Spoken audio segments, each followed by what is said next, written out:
Euzubillahimineşşeytanirracim. Bismillahirrahmanirrahim.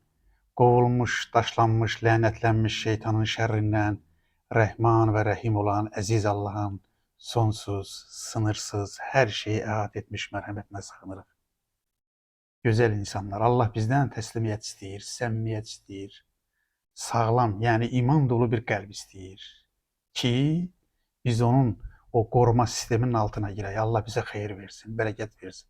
Biz Allah'a doğru adımlar ataq ki, Allah da bizim ağlımızdan tutsun, vicdanımızdan tutsun, elimizden tutsun. Bize doğru yolu, hidayetin yolunu göstersin. Xeyirli, bereketli bir toplum etsin. İnsanlığa xeyirli, ailemize xeyirli, yurdumuza xeyirli bir insan kimi formlaşmamıza yardım etsin güzel insanlar. Ben size Kur'an-ı Kerim'in adlarını tanıtmaya devam ederim.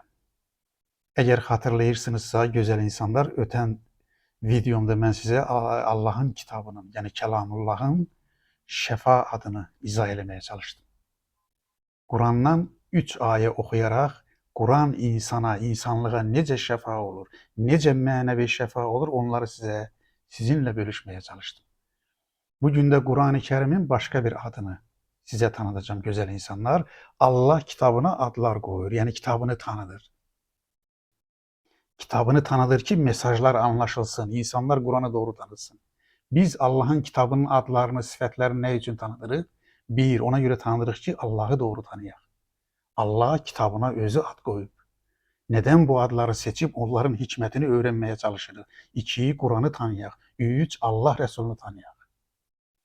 4, Kur'an təsəvvürümüz, din təsəvvürümüz düzəlsin. Mənim qəti inancım budur ki, Kur'an təsəvvürümüz düzəlməsə, dini inancımızın əsasına Kur'an-ı Kerim'i koymasak, parçalanma devam edecek, cehalet devam edecek, didişme devam edecek, bölünme devam edecek. Bizi Kur'an-ı Kerim'den başka dini meselelerde hiçbir kitap birleştirmez.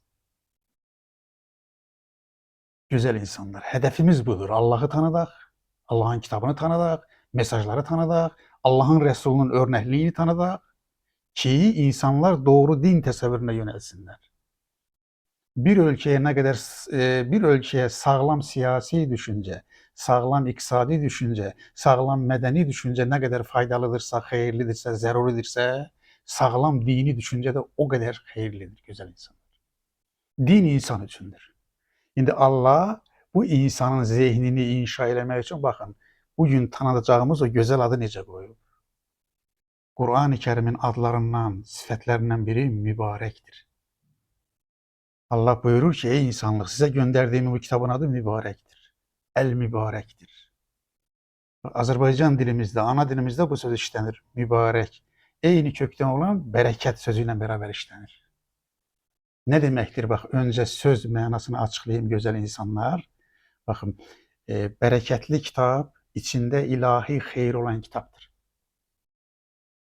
Hayır olması, bir şeyin bereket olması için hayır olması lazım. Yani insanlığa hayırdır.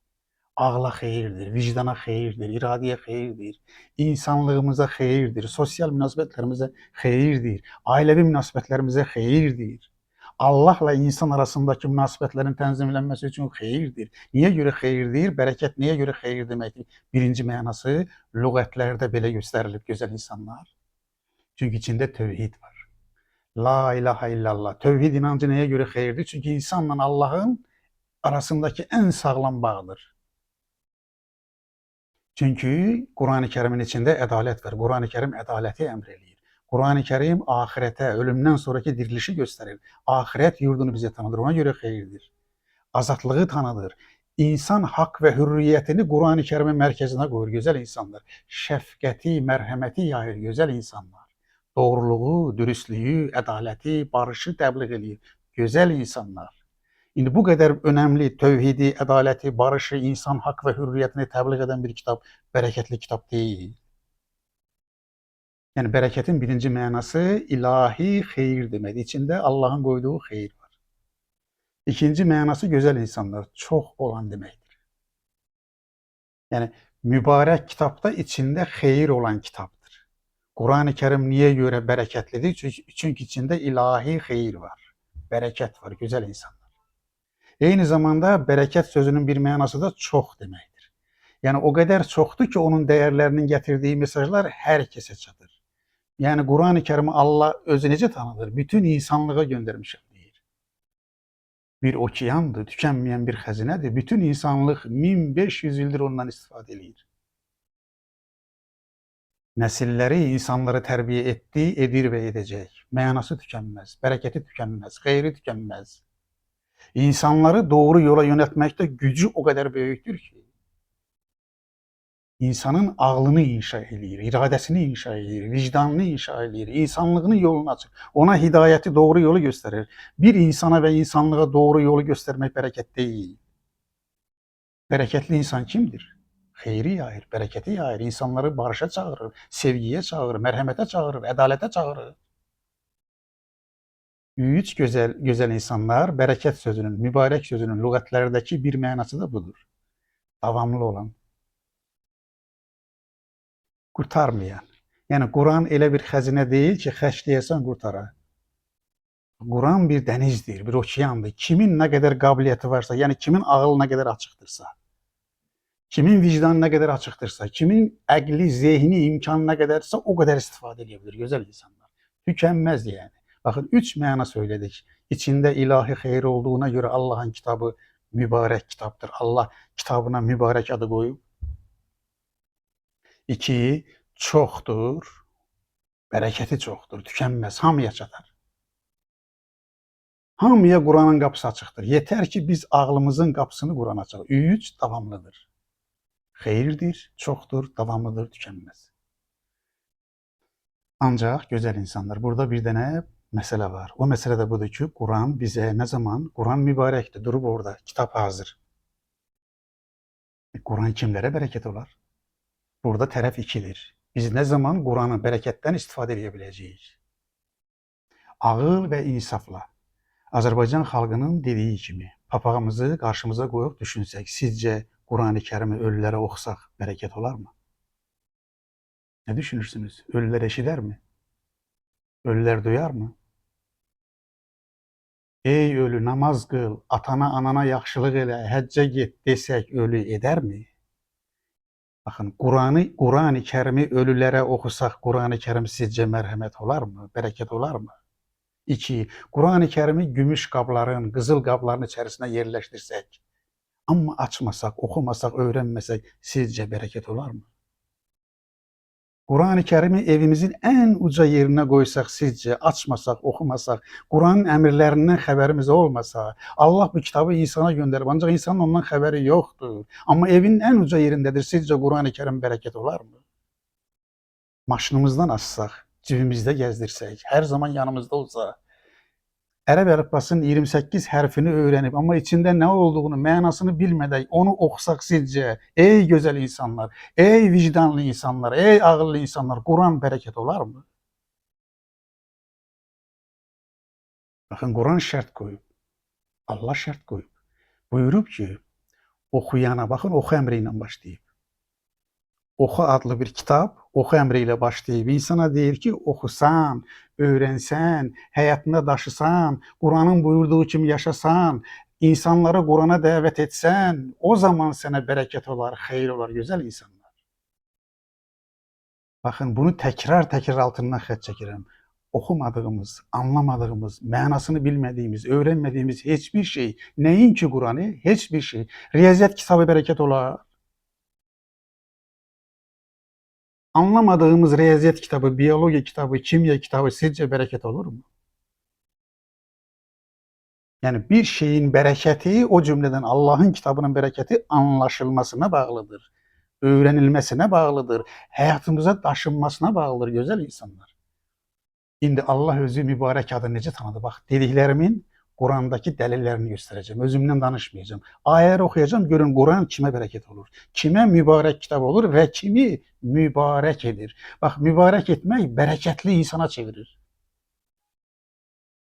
Bereketli insan olmak istemirik. Bu dünyada 50 yıl, 60 yıl, 70 yıl, 80 yıl, 100 yıl ne giderse yaşayacağı bu kısa ömür gidecek. Ahirette Allah'a hesap verecek. Ahiretteki hesabımız bu dünyadaki bereketi yaydığımız kadardır. Ondan hesap vereceğiz. Bereketi yaydık mı? Bakın güzel insanlar, Allah öz kitabının bereket olduğunu necə açıqlayır? Qurandan sizə təxminən bir 4-5 ayə seçmişəm. İmkan daxilində onları bir-bir oxumaya çalışacağım. Birinci oxuyacağım ayə budur ki, baxın. Quran-ı Kərimin Duhan surəsini oxuyuram. Duhan surəsi Quran-ı Kərimin 44-cü surəsidir. 59 ayədir Duhan surəsi. Kim istəsə Quran-ı Kərimi açar və baxar. Lütfən açaq oxuyaq. Bu Duhan surəsi, Duhan bilirsiniz, duman deməkdir. Mənası da budur. 59 ayəlik bir surədir. Orada Uca Allah buyurur ki, baxın bu kitabına lütfen dikkat edin. Bereketi necə anlamalı? Quran ne zaman bereket olacak? Quran kime bereket olacak? Bismillahirrahmanirrahim.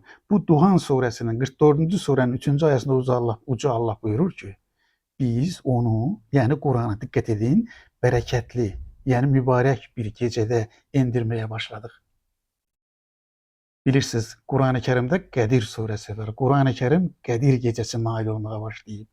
Qədir, qiymət, dəyər deməkdir. Quran indiyi gecəni dəyərli bir gecəyə çevirib, seçib üstün qılıb. Və Allah o gecəyə, hansı gecəyə? Qədir gecəsində, Quran-ı Kərimin nazil olmağa başladığı gecəyə lütfən diqqət edin. Bərəkətli bir gecə deyir. Bir gece bereketini Allah'ın kitabından alır yani. O gece ona göre bereketlidir ki Kur'an onda nazil olmaya başlayıp yoksa Kadir gecesi olmayacaktı. Yoksa sıradan bir gece olacaktı. Mesela insan ömrünün her gecesi ve her gündüzü nece bereketli olsun? Bakın hayri yayırsınızsa geceniz ve gündüzünüz bereketlidir güzel insanlar. Allah buyurur ki biz onu Kur'an'ı bereketli bir gecede indirmeye başladık. Sonra da buyurur ki şüphesiz ki biz haberdar edeceğiz. O qədir, qiymət, bərəkətli, mübarək gecədə gələn kitabın işi nədir? İnsanları xəbərdar edir. Allah var ey insan. Ahirət var ey insan. Ölüm var ey insan. Diriliş var ey insan. Hesap var ey insan. Bu dünyaya aldanma ey insan. Zülm etme ey insan. Endiyi gecəyə xüsusi bir status verib. Bərəkət gecəsi, qədir gecəsi, qiymət gecəsi, dəyər gecəsi deyir gözəl insanlar. İkinci oxuyacağım deməli ayə Sad surəsindəndir. Sad surəsi Quran-ı Kərimin 38-ci surəsidir. Onun 29-cu ayəsini oxuyacağım. Sad surəsi Sad hərfi ilə bağlıdır. Ərəb dilindəki əlifbadakı hərflər var. Sad. Bilirsiniz ki, Quranda belə hərflərin adı ilə başlayanlar var. Məsələn, Yasin, Hamim, Elif, Lam, Mim. Sad deyir Allah. O Quran-ı Kərimin 38-ci surəsidir. 38-ci bu Sad surəsi bütövlükdə 88 ayədir. Onun mən sizə yalnız bir ayəsini oxuyacağım. Mübarək olması ilə bağlı. Lütfən bu ayəyə də diqqət edin. Bax 29-cu ayəni oxuyuram. Sad surəsi 38-ci surənin 29-cu ayəsində Uca Allah buyurur ki, Bismillahirrahmanirrahim. Bu Quran kitabına işarə edir bu Quran. Diqqət edin lütfən. Ne zaman bereket olacak? Buranı tutmanızı istəyirəm. Quran ne zaman kimin için berekettir? Kim Quranın bereket deryasından bir damla götürebilir? Xeyir götürər, bereket götürər. Bu Quran ayələrini dərinləməsinə düşünənlər. Diqqət edin. Yani Allah buyurur ki bu kitap o adamlara bereket olacak ki, xeyir verecek ki, rəhmət olacak ki, şəfa olacak ki, onlar için bir qida olacak ki. Bax belə düşünün də, sizin üçün həkim gözəl bir dərman yazıb. Ən keyfiyyətli dərmanı yazıb. Sizin dərdinizin dərmanıdır. Gözəl insanlar, insaflı və vicdanlı insanlar, siz həkimin yazdığı o dərmanı atmasanız, o dərmanın içindəki bərəkəti, xeyri, qidanı, sağlamlığı götürə bilərsiniz. Necə ki o dərmanı atmaq şərtlisə ki, mədəniz ondan xeyir götürsün. Allah buyurur ki, bu Quran o kəslərə xeyir, bərəkət olacaq ki, ayələrini diqqət edin, dərinlənməsinə düşünsünlər. Və fikir verin, dərin ağıl sahibləri gerçəyi xatırlasınlar deyə. Kimlər? Dərin ağıl sahibləri. Yəni ağlın haqqını versinlər. Ağlın haqqı nədir? Düşünməkdir.